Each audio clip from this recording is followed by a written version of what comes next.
Hay algo que nadie te dijo cuando empezaste a construir tu vida. Nadie te advirtió que cada logro tuyo se convertiría en un arma en manos de otros. Cada relación que cuidas, cada reputación que edificas con sangre y silencio, cada posición que alcanzas con esfuerzo genuino, se transforma en material de ataque para quienes entienden el juego que tú ni siquiera sabías que estaban jugando. El mundo no premia la ingenuidad. Nunca lo hizo. Los que avanzan no son necesariamente los más honestos ni los más trabajadores. Son los que aprendieron a leer el tablero antes de mover una pieza.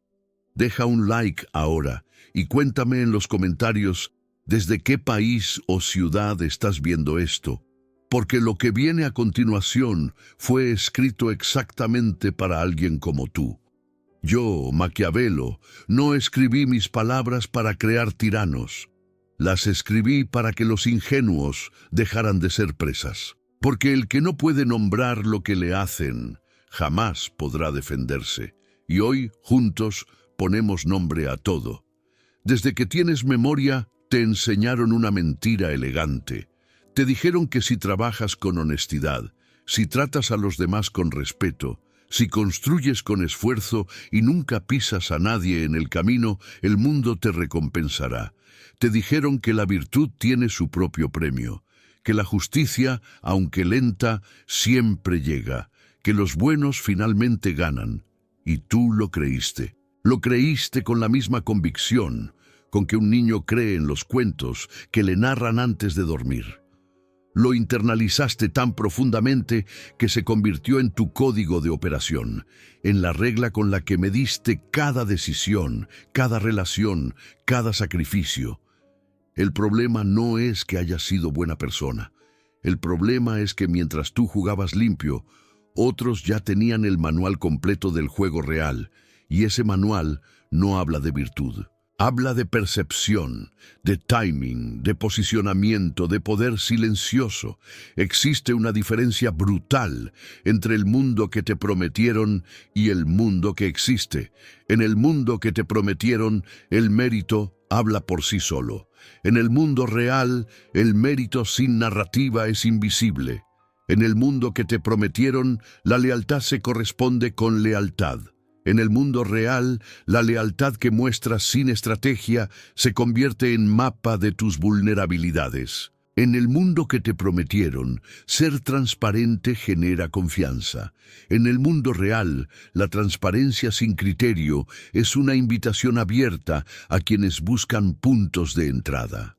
Esta no es una invitación al cinismo, es una invitación a la lucidez. Porque hay una diferencia fundamental entre ser cruel y ser consciente. Ser consciente significa que puedes seguir siendo quien eres, con tus valores intactos, pero con los ojos completamente abiertos al tablero donde se mueven las piezas. El primer juego psicológico que usan contra ti se llama precisamente esto: la ilusión del juego limpio. Alguien en tu entorno, quizás alguien cercano, alguien que sonríe contigo, que comparte tu mesa, que celebra tus logros con palabras, opera bajo un conjunto de reglas completamente diferente al tuyo. No porque sea un monstruo, sino porque entendió algo que a ti nadie te enseñó, que el poder no se declara, se ejerce. Y se ejerce en silencio, con sutileza, con gestos que parecen inocentes hasta que ya es demasiado tarde para ver el patrón completo.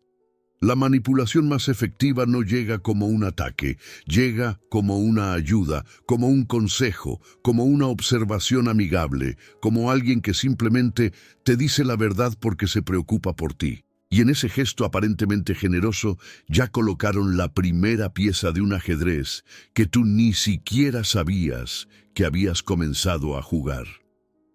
Cuéntame en los comentarios de qué región del mundo estás viendo esto, porque este conocimiento no tiene fronteras y quiero saber hasta dónde llega esta conversación. El que domina la ilusión del juego limpio no te pide que abandones tus principios, te pide algo mucho más costoso, que los apliques con inteligencia, que entiendas cuándo mostrar tu ética y cuándo protegerla.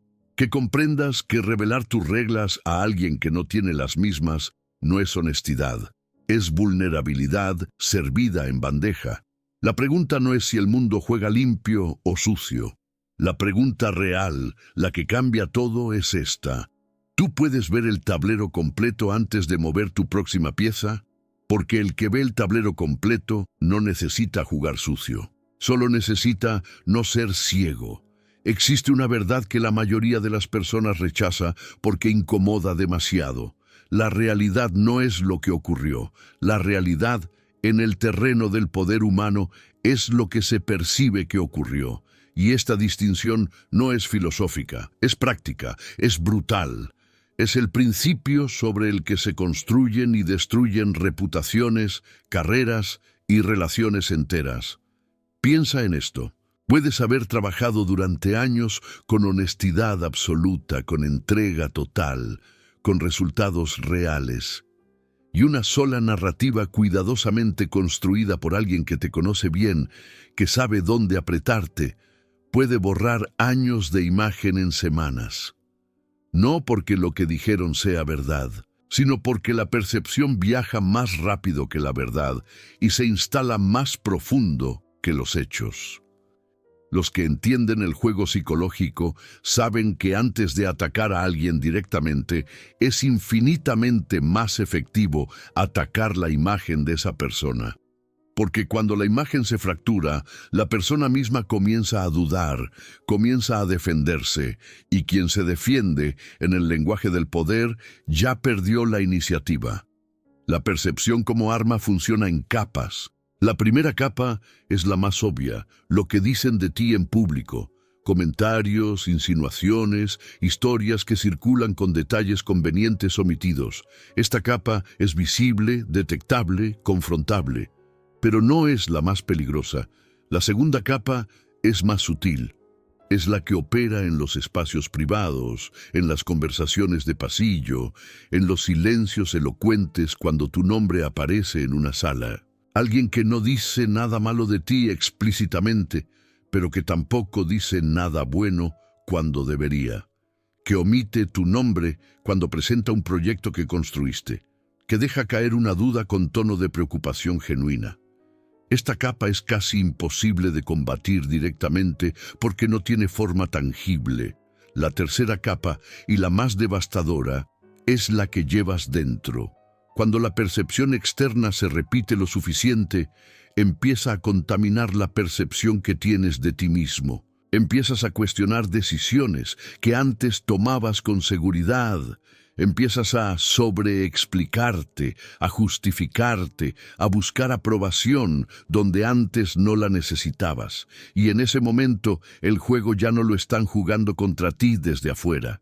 Lo estás jugando tú mismo, desde dentro, con las reglas que ellos instalaron en tu mente.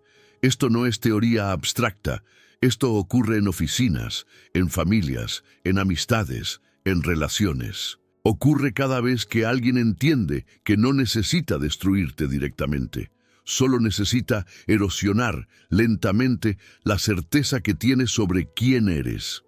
La defensa no es el silencio pasivo. La defensa es la gestión activa y consciente de tu narrativa. Significa entender que tu historia no se cuenta sola. Significa que la manera en que te presentas, la manera en que hablas de tus decisiones, la consistencia entre lo que dices y lo que haces, todo eso es arquitectura de percepción. Y esa arquitectura o la construyes tú o la construye alguien más con sus propios planos. Dime en los comentarios desde qué ciudad o país estás siguiendo esto, porque esta conversación es para quienes ya decidieron despertar. La persona que domina la percepción no necesita ser perfecta, necesita ser coherente. Necesita entender que cada interacción deja una huella y que esa huella, acumulada en el tiempo, crea una imagen que trabaja a favor o en contra.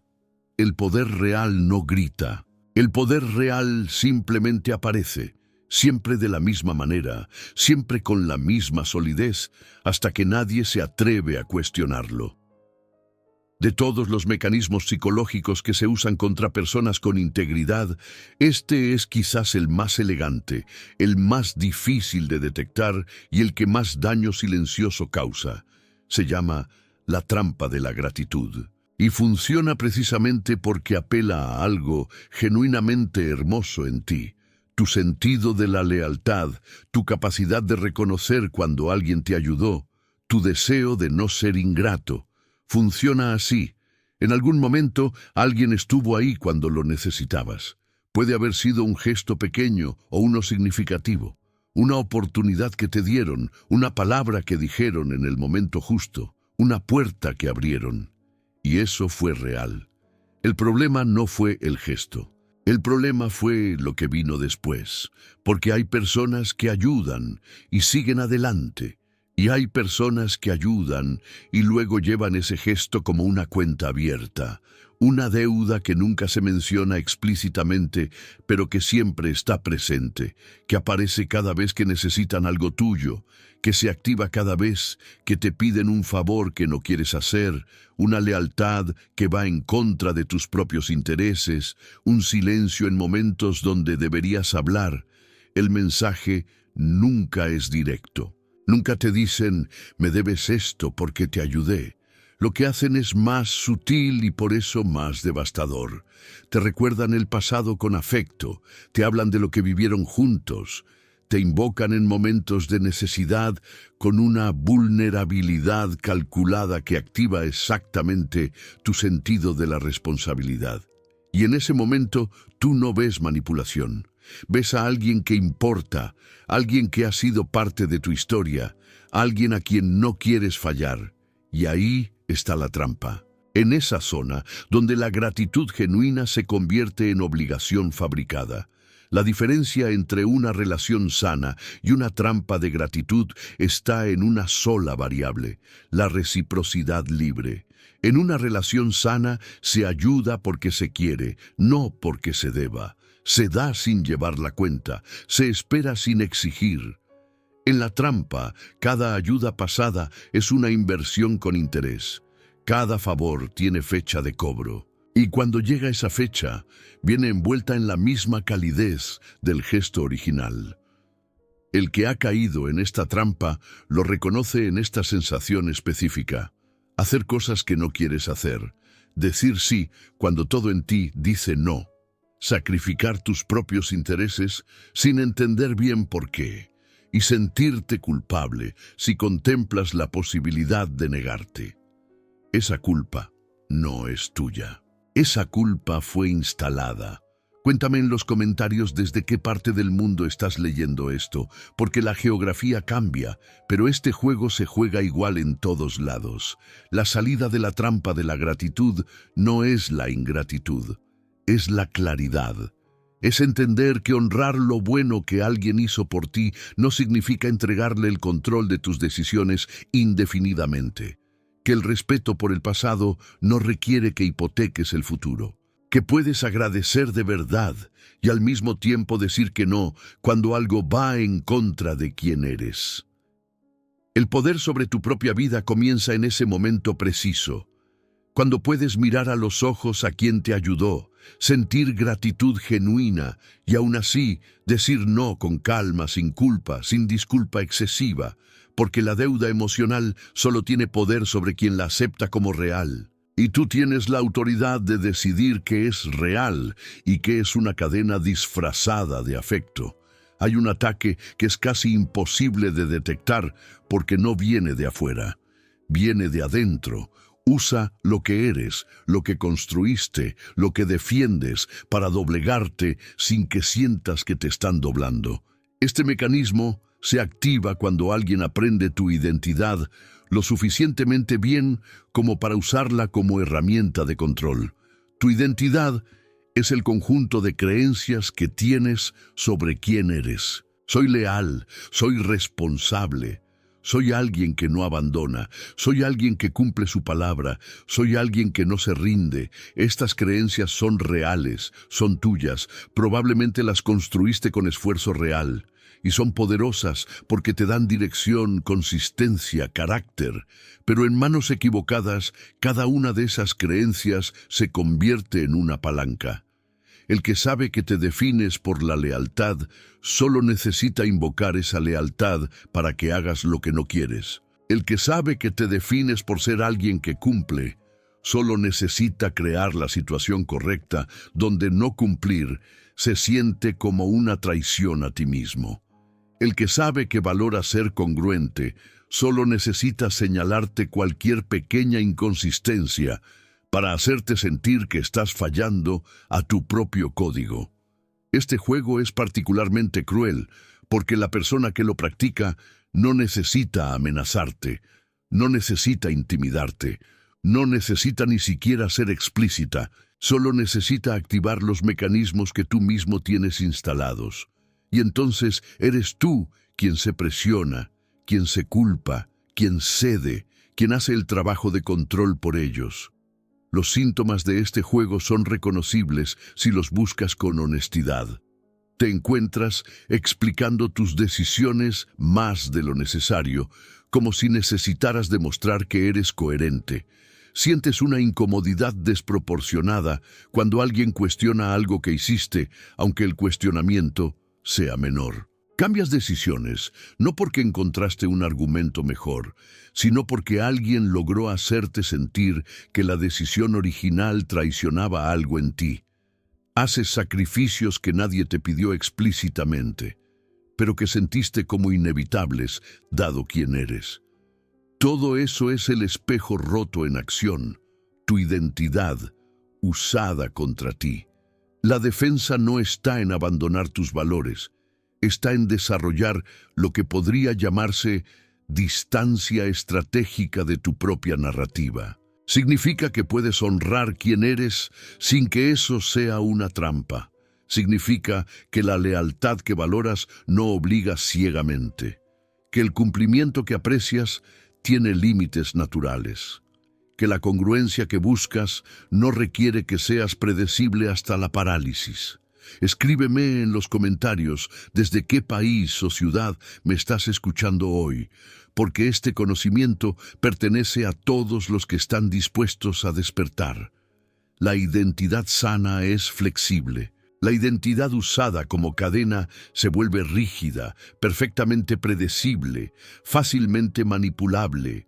Y la diferencia entre las dos no está en los valores en sí, sino en la conciencia con que los habitas. El que conoce sus propios valores pero no es esclavo de ellos, puede moverse con libertad real. Puede ser leal cuando la lealtad tiene sentido. Puede cumplir cuando el cumplimiento es genuino. Puede ser congruente sin ser mecánico. Esa conciencia es precisamente lo que los que juegan este juego no quieren que desarrolles. Existe un poder que no grita, que no amenaza, que no confronta y que sin embargo mueve montañas. Es el silencio. No el silencio del que no tiene nada que decir. No el silencio de quien tiene miedo. El silencio del que eligió conscientemente no entregar información, no reaccionar como se esperaba, no ocupar el espacio que le asignaron en el guión de otro. La mayoría de las personas subestima profundamente el silencio porque vivimos en una cultura que equipara el ruido con el poder. El que habla más parece que sabe más, el que reacciona parece que importa más. El que explica extensamente parece que tiene más razón. Y así, sin darse cuenta, la gente habla demasiado, reacciona demasiado, explica demasiado y en cada exceso entrega al observador estratégico exactamente lo que necesita para entenderlos, predecirlos y eventualmente controlarlos. El juego psicológico del silencio se usa contra ti cuando alguien deliberadamente provoca tu reacción. Lanza una insinuación y espera a ver cómo respondes. Hace una pregunta que parece inocente, pero que en realidad Estás sondeando qué tan seguro estás de ti mismo. Guarda silencio en momentos donde normalmente respondería para ver si ese vacío te desestabiliza. Omite información para ver si corres a buscarla. Todo esto es cartografía emocional. Están dibujando el mapa de tus puntos sensibles. Y cuando reaccionas, cuando te apresuras a explicar, a justificar, a llenar el silencio con palabras, les estás dando exactamente lo que necesitan. Cada reacción es datos. Cada sobreexplicación revela dónde están tus inseguridades. Cada apresuramiento muestra qué es lo que más temes perder. El silencio estratégico como defensa funciona de manera opuesta. Cuando alguien lanza algo diseñado para hacerte reaccionar, la respuesta más poderosa no es el contraargumento, es la ausencia de reacción. No el silencio de quien no sabe qué decir, sino el silencio de quien decidió que esa pieza no merece ser movida todavía, o que no merece ser movida nunca. Hay una fuerza particular en la persona que puede sostener el silencio sin incomodidad, que puede estar en una sala donde se espera que hable y elegir no hacerlo, que puede escuchar una provocación y responder con calma sin prisa, que puede recibir una pregunta diseñada para desestabilizarla y tomarse el tiempo que necesita antes de responder, o no responder en absoluto. Esta persona proyecta una solidez que no necesita demostración porque se siente desde el primer instante. Deja tu comentario ahora. Cuéntame desde qué región del mundo estás viendo esto, porque quiero saber en cuántos lugares está llegando esta conversación. El silencio también sirve como herramienta ofensiva en el juego del poder. Quien retira su presencia, su atención, su disposición a ocupar el rol que le asignaron, crea un vacío que los demás inevitablemente intentan llenar. Y al intentar llenarlo, revelan exactamente cuánto les importabas, cuánto dependían de tu reacción predecible, cuánto de su propio juego se sostenía sobre la certeza de que tú siempre responderías de la misma manera. El que aprende a hablar menos, a reaccionar con precisión quirúrgica, a elegir con conciencia qué merece su energía y qué no, se vuelve, con el tiempo, profundamente difícil de manipular. Porque la manipulación necesita entrada, necesita que la puerta esté abierta, y el silencio consciente, bien practicado, es la puerta más robusta que existe. Pocas tácticas son tan invisibles y tan devastadoras como esta. La erosión por consenso no ocurre en una confrontación directa, no ocurre en un debate abierto donde puedes defender tu posición con argumentos. Ocurre en el lento goteo de las opiniones ajenas, acumuladas una sobre otra, hasta que lo que creías con certeza empieza a tambalearse no porque alguien te haya convencido de algo, sino porque la presión acumulada de voces que apuntan en la misma dirección comienza a sentirse como verdad. Así funciona. Alguien o un grupo de personas coordinadas consciente o inconscientemente repite una narrativa sobre ti o sobre algo que hiciste. Al principio la rechazas internamente, pero la segunda vez ya no la rechazas con tanta fuerza. La tercera vez empiezas a contemplarla. La quinta vez ya estás buscando evidencia que la confirme o la niegue. Y en ese proceso de búsqueda ya cediste el control del marco. Ya estás respondiendo a su realidad en lugar de construir la tuya. La erosión por consenso es especialmente efectiva en entornos donde la opinión colectiva tiene mucho peso. Grupos de trabajo, familias, círculos sociales donde la pertenencia depende de la alineación. En estos entornos, el coste de sostener una posición diferente no es solo intelectual, es emocional. Implica sentirse solo, cuestionado, potencialmente excluido. Y para un ser humano que, como todos, necesita pertenencia, ese coste puede volverse insoportable antes de que siquiera lo detecte conscientemente. El que usa esta táctica no necesita convencerte directamente. Solo necesita asegurarse de que las voces que escuchas con frecuencia repitan la misma dirección. A través del tiempo, sin un solo argumento poderoso, sin una sola conversación explícita, tu posición se desplaza. No porque cambiaste de opinión, sino porque la presión acumulada del entorno reescribió, sin que lo vieras, el espacio en que tu opinión existía. La defensa comienza en el reconocimiento del patrón. Cuando notes que múltiples personas en tu entorno, sin aparente coordinación, están diciendo versiones de lo mismo sobre ti o sobre algo que hiciste, detente. No para defenderte de inmediato, para observar. ¿Este consenso surgió orgánicamente o alguien colocó la primera semilla? ¿Estas voces tienen acceso a la misma fuente de información? ¿O están repitiendo cada una a su manera una historia que alguien les contó desde un ángulo específico? La pregunta más poderosa en este contexto no es ¿tienen razón? La pregunta más poderosa es ¿quién se beneficia de que yo crea esto? Escríbeme en los comentarios desde qué ciudad o país estás siguiendo esto, porque lo que estás leyendo tiene el poder de cambiar completamente cómo navegas tus relaciones. Una vez que identifiques la fuente de la erosión, el movimiento no es la defensa pública ruidosa, es la solidez silenciosa. Es seguir siendo quien eres con suficiente consistencia y suficiente tiempo como para que la narrativa ajena no encuentre suelo fértil donde instalarse. El árbol que tiene raíces profundas no necesita anunciar que resiste el viento, simplemente sigue de pie cuando el viento pasa. Este mecanismo es utilizado por personas que comprenden que la credibilidad no se construye rápido, pero sí puede robarse con eficiencia. El préstamo de credibilidad ocurre cuando alguien sin la reputación, el historial, ni la legitimidad suficientes para ser escuchado por sí solo, se posiciona estratégicamente cerca de quien sí la tiene, para que la credibilidad de esa persona ilumine también la suya.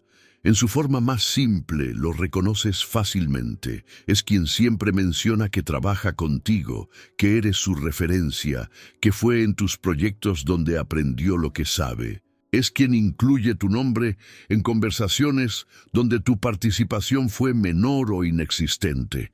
Es quien, al presentarse, construye su valor a partir del reflejo de lo que tú representas. En su forma más sofisticada, es casi imperceptible.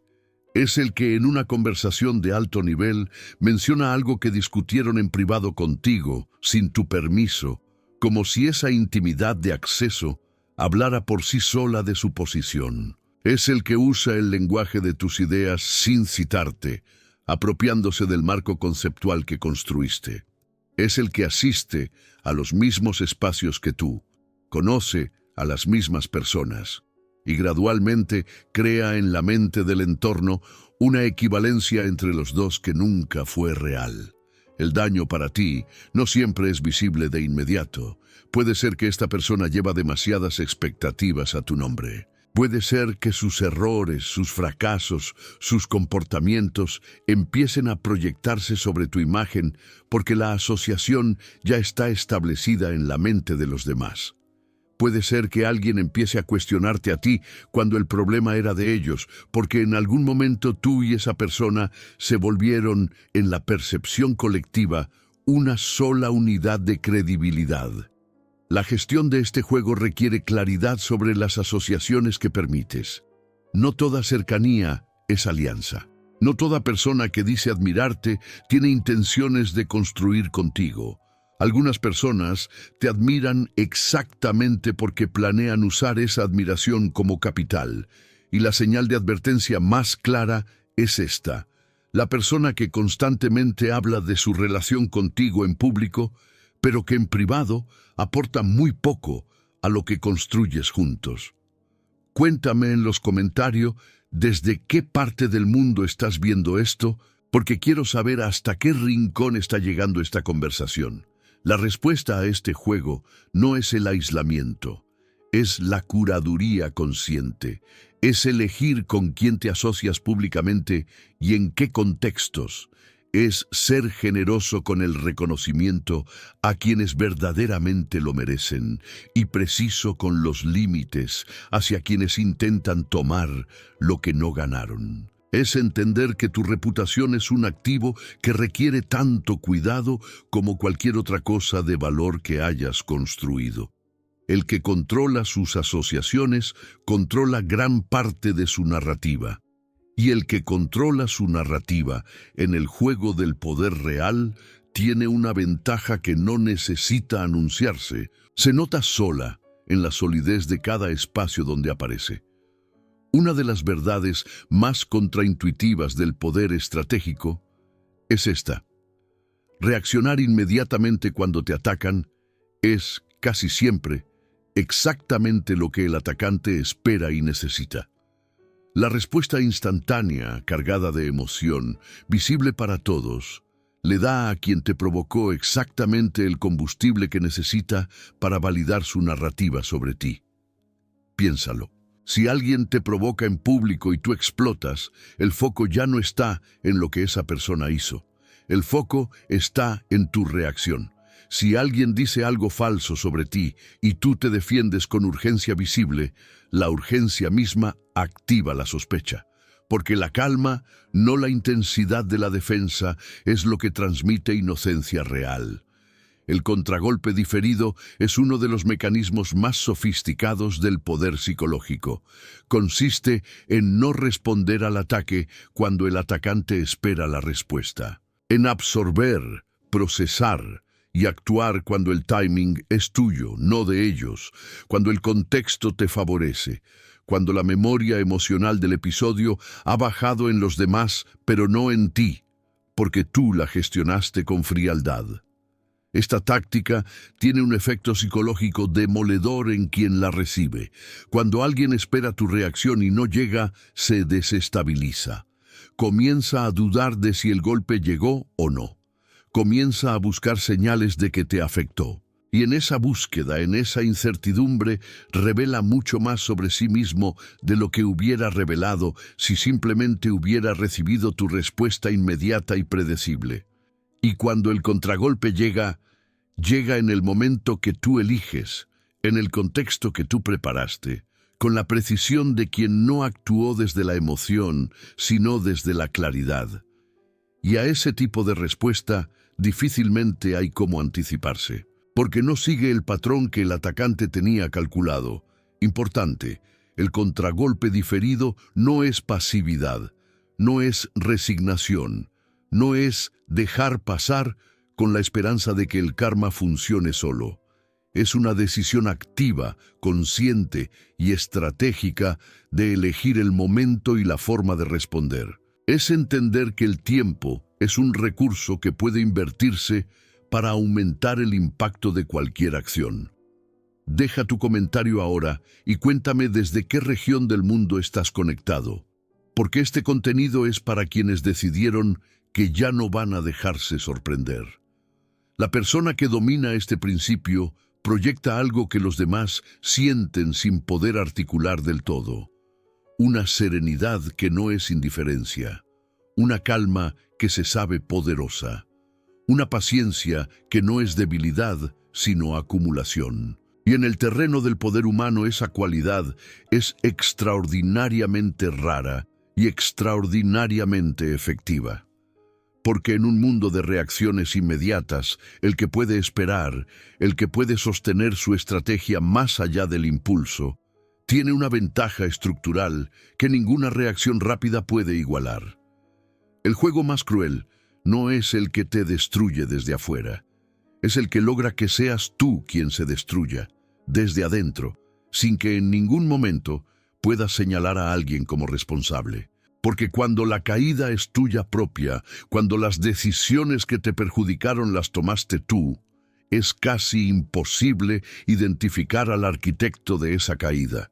Y eso lo hace, desde la perspectiva de quien lo planea, el movimiento casi perfecto. La autodestrucción inducida funciona creando las condiciones para que tomes decisiones que van en tu contra. No te empujan, te colocan en situaciones donde el camino que parece natural, el que parece coherente con quien eres, te lleva exactamente donde ellos quieren que estés. Puede ser la presión acumulada de expectativas imposibles que te llevan a comprometerte más allá de tus capacidades reales. Puede ser la información incompleta, estratégicamente filtrada, que te hace tomar decisiones con datos que favorecen al que los filtró. Puede ser la adulación excesiva que infla tu percepción de tus propias capacidades hasta que asumes riesgos que no asumirías con la cabeza fría.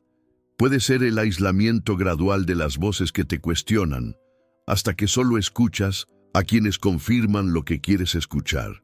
En todos estos casos, tú eres quien actúa, tú eres quien decide. Y sin embargo, cada una de esas decisiones fue facilitada, orientada, preparada por alguien que entendía que la mejor manera de hacerte caer era darte suficiente cuerda para que cayeras solo.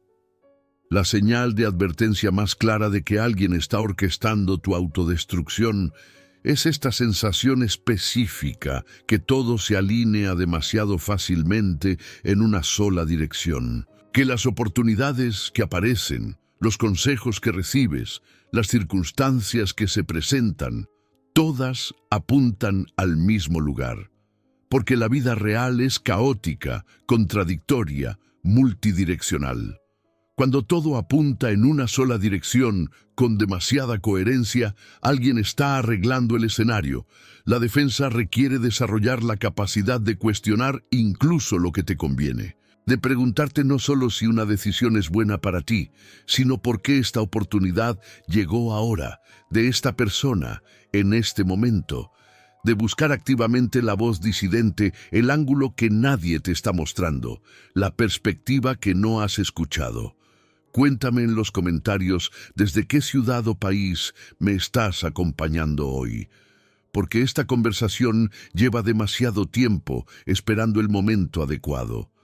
El que se conoce profundamente es mucho más difícil de inducir a la autodestrucción, porque conocerse profundamente significa saber cuáles son los patrones en los que puedes caer, cuáles son las narrativas que resuenan peligrosamente con tu ego, cuáles son las situaciones donde tu juicio se nubla.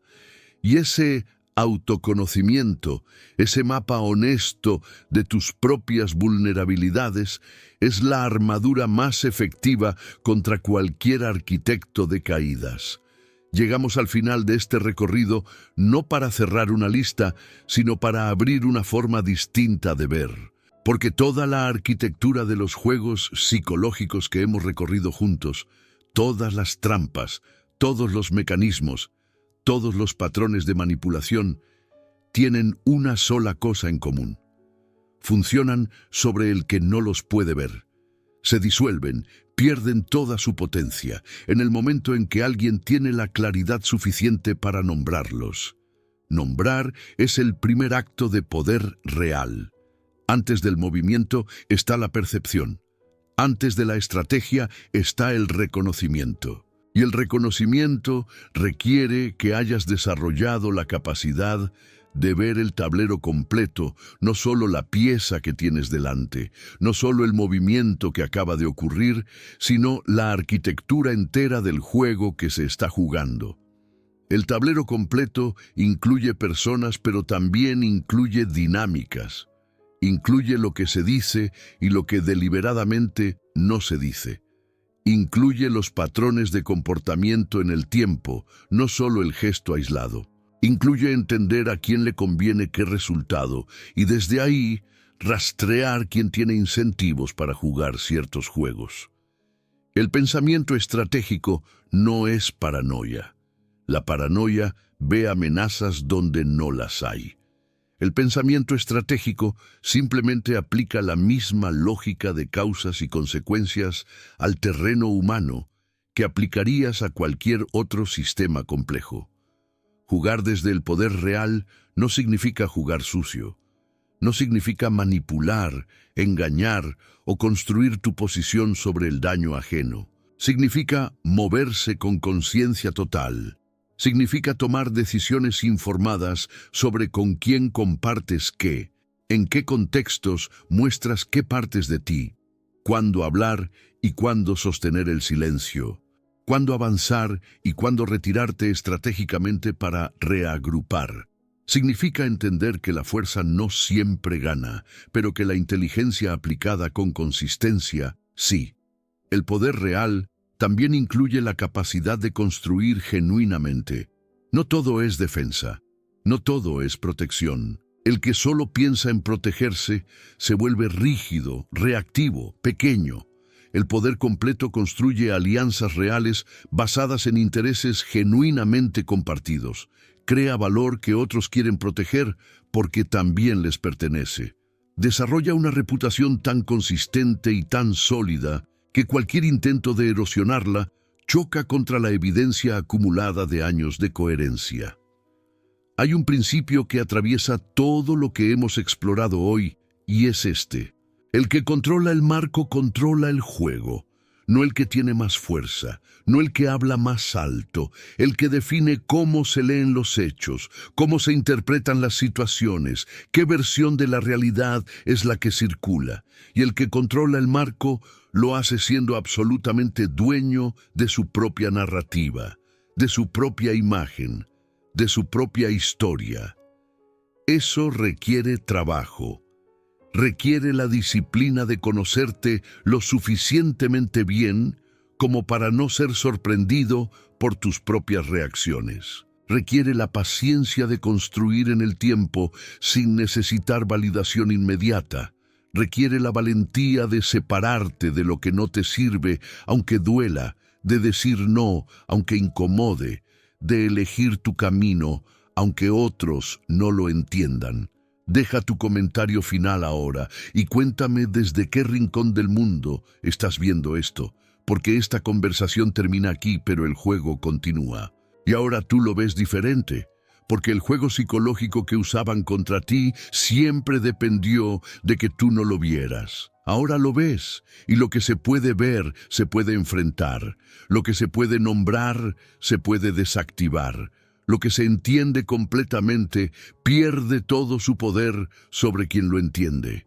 El tablero no cambió, las piezas siguen siendo las mismas, pero ahora tú juegas con los ojos abiertos, y eso, en el único juego que realmente importa, lo cambia absolutamente todo.